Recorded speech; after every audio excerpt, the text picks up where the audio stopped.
Welcome back to the Simplicity Diaries with me, Kim John Payne. Always so glad that you've been able to make a few minutes to tune in and just take a little breath and kick back and listen to this brief little podcast. This week I wanted to talk about squeezies, pulley pushies, and how to help a young child and even a little bit of an older child too come into their bodies a little bit more and be prepared for when things get a little bit busier.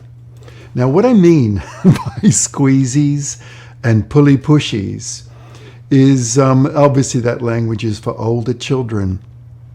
But it's a way of massaging, of holding, of touching a child that brings them not only into their bodies, but helps secure them and send a very securing message throughout their whole system.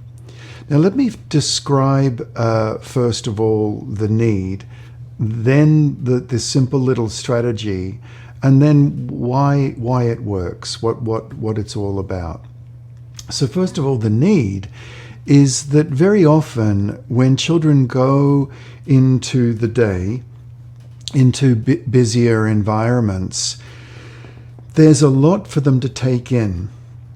I'd say this is true for the little ones, for infants, toddlers, right through to the early grade school, and beyond actually. But particularly, I'll be focusing on that age today, where there's a lot of sensory input to take in, and there's a lot of social input to take in. The sensory input is that there's a lot to absorb in terms of three turbulences. The first turbulence is visual turbulence, a lot of movement, and their eyes are tracking and moving. Visual turbulence for them to take in. Then there's auditory turbulence, because the noises that a child hears aren't static for the most part. When the day begins, there's noises coming from left and right and up and down and behind them. So it's calling on their spatial understandings of up, down, left, right, front, back, and those noises are coming from all around. So it's actually quite demanding on them spatially, if I can put it that way, and auditorily. And then similarly, in a flow with that, there's the movement turbulence. Movement is coming from left and right, above them, below them. Movement is coming from in front of them, behind them. And there's a lot to take in. These are these three turbulences. Now, how can we prepare children for these turbulences that make them just fine, that make it all go completely okay? And one of the ways to do that is if there's movement and sounds and things to take in outside themselves, is to prepare them inside themselves first. Begin with the body. Begin with the body. And so I want to show you and speak to you about the squeezies and the pulley pushies. The squeezies, what I mean by that is by just placing your hand on their fingers and your thumb underneath, your fingers on top, and you squeeze their fingers. You squeeze. Thumb underneath, fingers on top, squeezy. And then squeezy, you squeezy their hand, so it goes to their hand now.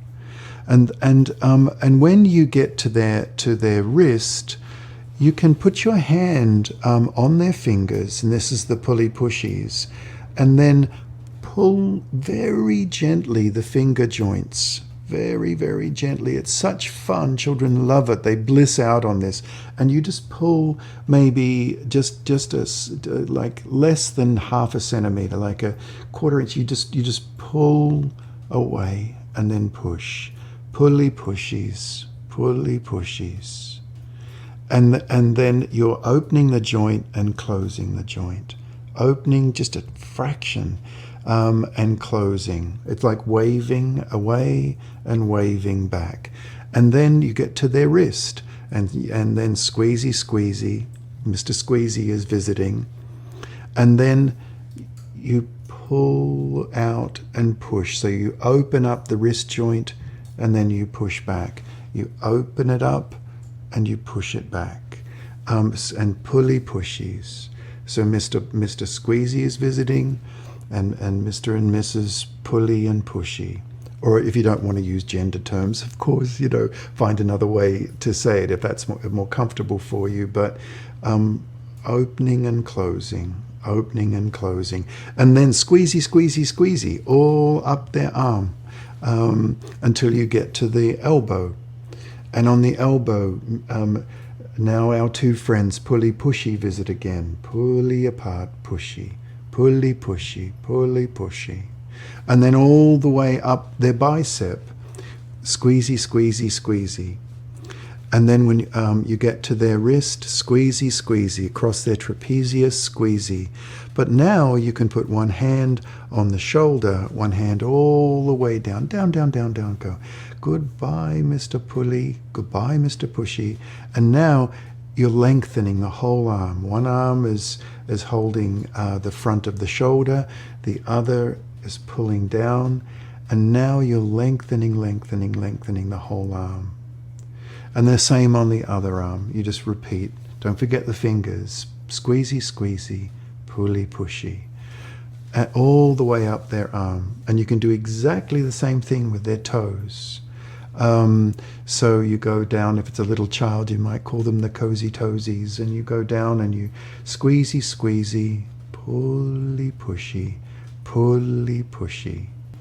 Right up to the ankle, squeezy, squeezy, and now open the ankle and close. Pulley apart, but remember, it's just a very pleasant little separation, and now a movement back together. Squeezy, squeezy, all the way up their calf. Pulley, pushy on their knee. Separate the knee. It's not only really great for physically for their body. What's happening here is that you're sending messages to the, particularly to the brain stem, the base brain. You're sending messages to the brainstem of giving it a feedback loop, a bodily feedback loop. You're saying to the brainstem, the basal ganglia, the brainstem, and more the older parts of our brain, to a child's brain, that all is well, because a child experiences this beautiful pressure, but that's also securing them on a brain-based level just to relax. The parasympathetic nervous system, as we've talked about quite a lot in these other podcasts, starts to become activated and calming, soothing, squeezy, squeezy, pulley, pushy. For older children, you might not use that terminology if they feel it's too young, but the principle is exactly the same. For older kids, right through to the early elementary grades, you can talk about how this is getting us ready for the day. This is our rub down, just like soccer players do, and just like sportsmen and women and sports people. This is getting us ready. So whatever way it works, what it's doing is it's sending to the brainstem a very important message that inside yourself now, you know where you are. You're experiencing your skin and the boundary of your space, of your body, let's say, not so much space, but of your body. And you are oriented, and the word for that, as most of us you may know, is proprioceptive, and it gives a proprioceptive, I know where I am in space.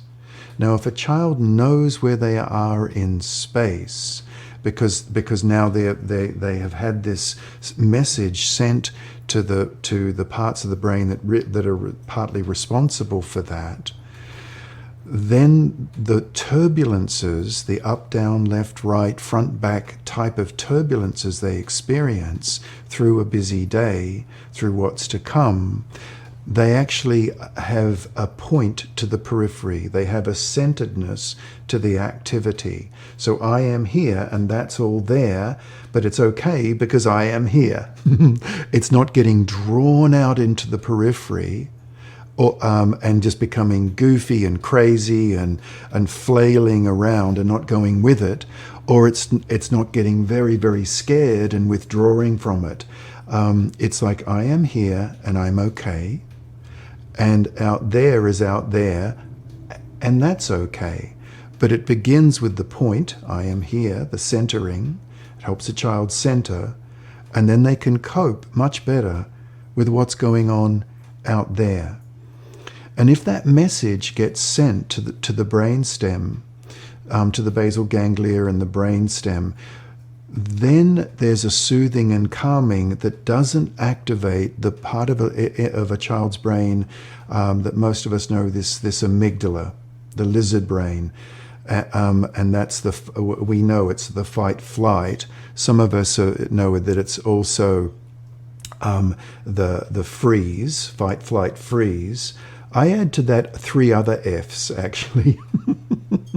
Fight, flight, freeze, but flock is another one. Flocking means when they're with other children, they form cliques, they're exclusive friendships, or their play gets very rambunctious, even aggressive in groups.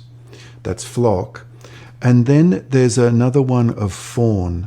The children fawn. In other words, they won't leave mum. They won't leave the teacher. They are very overly sensitive, reactive in that way. And then for very little children and teenagers, funny enough, it's flop. It's just like they flop on the ground. Why not? It's all too much. Just flop. And you try to pick a little child up and they've put on like 10 pounds, like kilos. When you try to pick them off the ground, it's like, wow, they're so heavy.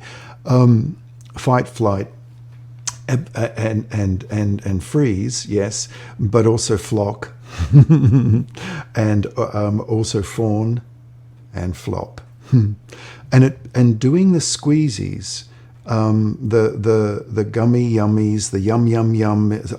Sometimes I call it gummy and yummy. 2 old toothless crocodiles, gummy and yummy. This helps a child come into their body. Okay, now when to do it? There are 3 times where this can really be helpful. One of them is rhythmical, so you do it each night. Each night at bedtime, a child gets their squeezies, pulley pushies, or just their rub down. If they're a little older, it's like you've been in a busy day today, just like a game, just like a soccer game, and now we have our rub down. If you're doing it at night, then what you're doing is not so much from the outside in, you're doing it from the inside out. It's like allowing a child just to move out and excarnate, move away. So the movement now is, the gesture is exactly the same, but the movement is outwards rather than inwards.